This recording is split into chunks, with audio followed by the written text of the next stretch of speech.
பிரம்மாண்டங்களுக்கு பெயர் போனது திருவாரூர் பெரிய கோயில் என்று அழைக்கப்படும் தியாகராஜர் திருக்கோயில். சைவ சமய பீடத்தின் மிகப்பெரிய தலமாகவும், பஞ்சபூத ஸ்தலங்களில் பூமிக்கு உரிய தலமாகவும், சர்வ தோஷங்களையும் நீக்கும் பரிகார தலமாகவும் இத்தலம் விளங்குகிறது. இங்கு பிறந்தாலே முக்தி என்ற சிறப்பு பெற்ற தலம். திருவாரூர் தியாகராஜர் கோயில் எப்போது தோன்றியது என்பதை கூற இயலாது என்று திருநாவுக்கரசர் தனது பதிகத்தில் பாடியுள்ளார். இருப்பினும் தற்போதைய அமைப்பு சோழர் காலத்தில் கிபி 9ஆம் நூற்றாண்டில் ஆதித்த சோழனின் ஆட்சியின் போது தோன்றியதாகவும் மற்றும் ராணி செம்பியன் மாதேவியின் ஆட்சியின் கீழ் கட்டப்பட்டதாகவும் கூறப்படுகிறது. கோவிலில் உள்ள கல்வெட்டுகளே அதற்கு சான்றாக விளங்குகிறது. பின்னர் விஜயநகர ஆட்சியின் மன்னர் கிருஷ்ணதேவராயர் மூலம் சில விரிவாக்கங்கள் செய்யப்பட்டதாக கூறப்படுகிறது. 4 புறமும் கோபுரங்களையும் தேரோடும் வீதியோடு சேர்த்து 5 பிரகாரங்களுடன் இவ்வாலயம் அமைந்துள்ளது. சப்தவிட ஸ்தலங்களில் முதன்மை தலமாக விளங்கும் தலம். சங்கீத மும்மூர்த்திகள் பிறந்த ஊர் திருவாரூர். நீதி நெறி ஆண்ட மனுநீதி சோழன் வாழ்ந்த தலம்.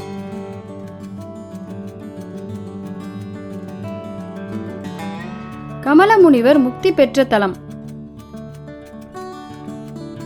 கோயில் முன்புறம் உள்ள கமலாலய குளம், கோவிலை சார்ந்த தோட்டம் ஆகியவை ஒவ்வொன்றும் பெரிய நிலப்பரப்பில் அமைந்துள்ளது. புறாவிற்காக தன் உடலையே தியாகம் செய்த சிபி சக்கரவர்த்தி வாழ்ந்த தலம்.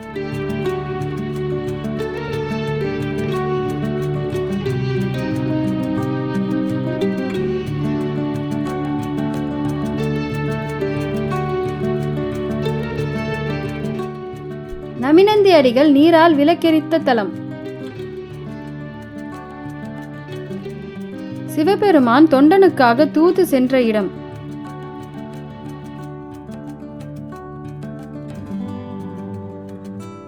அறுபத்தி நாயன்மார்களில் அதிக நாயன்மார்களுடன் தொடர்புடைய ஸ்தலமாகவும் 12 திருமுறை இடம்பெற்ற ஒரே ஸ்தலமாகவும் இத்தலம் விளங்குகிறது.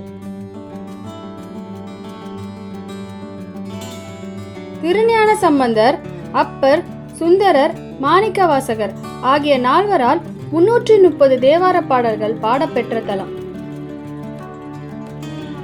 தியாகராஜர் என்றால் கடவுள்களுக்கெல்லாம் ராஜா என்று பொருள். தியாகராஜர் கோயில் கோயில்களுக்கெல்லாம் முதன்மையானதாக விளங்குகிறது.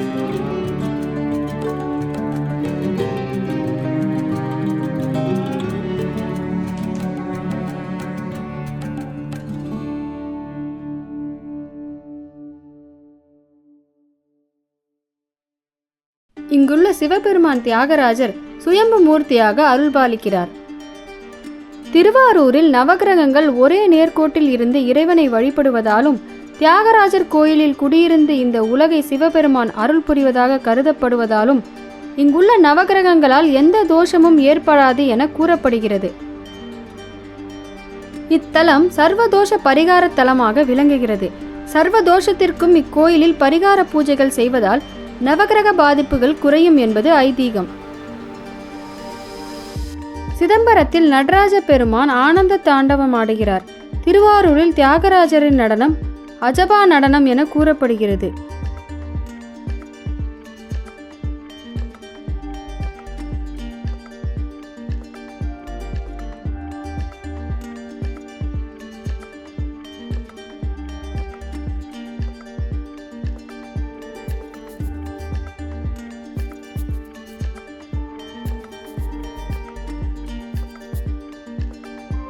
தமிழகத்தில் திருக்கோயில்களிலேயே தலைமையானதாக போற்றப்படும் பெருமை திருவாரூர் திருக்கோயிலுக்கு உரியதாகும்.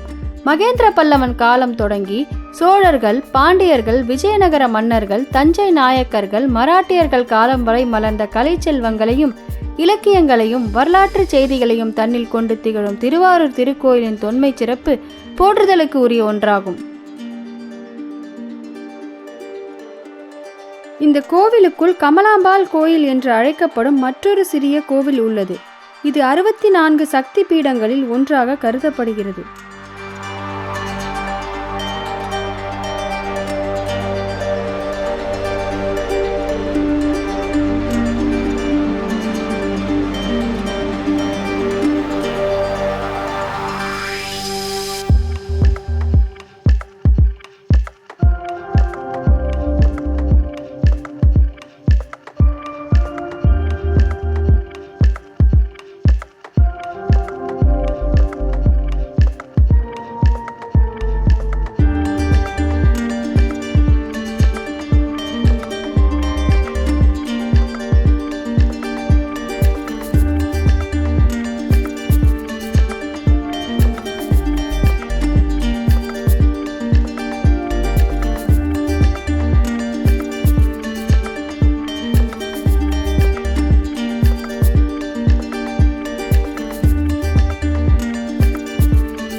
இந்த பிரம்மாண்டமான ஆலயத்தை முழுமையாக தரிசனம் செய்து முடிக்க வேண்டுமானால் ஒரு நாள் போதாது.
பிரம்மாண்டமான கமலாலய தீர்த்த குளம். இக்கோயிலின் முக்கிய தீர்த்தமான கமலாலய தீர்த்த குளம் கோயிலின் மேற்கு பகுதியில் கோயிலைப் போலவே பிரம்மாண்டமாக அமைந்துள்ளது. மகாலட்சுமி விஷ்ணுவை மணக்க இங்கு தவம் செய்ததால் கமலாலயம் என்ற பெயர் பெற்றது.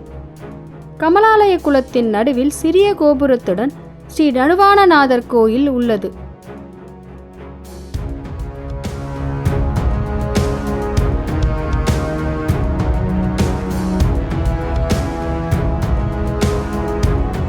கமலாலய தீர்த்த குளத்தில் நீராடினால் கும்பகோணத்தில் மகாமக குளத்தில் நீராடிய பலன் உண்டு என்பது ஐதீகம்.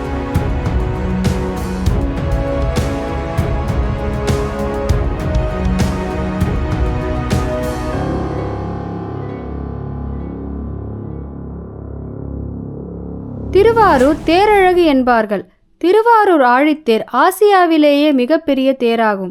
தியாகராஜரின் ஆழித்தேர் அசையும் போதெல்லாம் மக்களின் தியாகேசா ஆரூரா என முழக்கங்கள் விண்ணை பிளக்க, மேலதாளம் முழங்க சிவனடியார்களின் ஆடல் பாடலுடன் தேர் பவனி வரும். ஆயிரக்கணக்கான பக்தர்கள் தேரை வடம் பிடித்து இழுக்க, தேர் அசைந்தாடியபடியே நகர்வதைக் காண கண்கோடி வேண்டும்.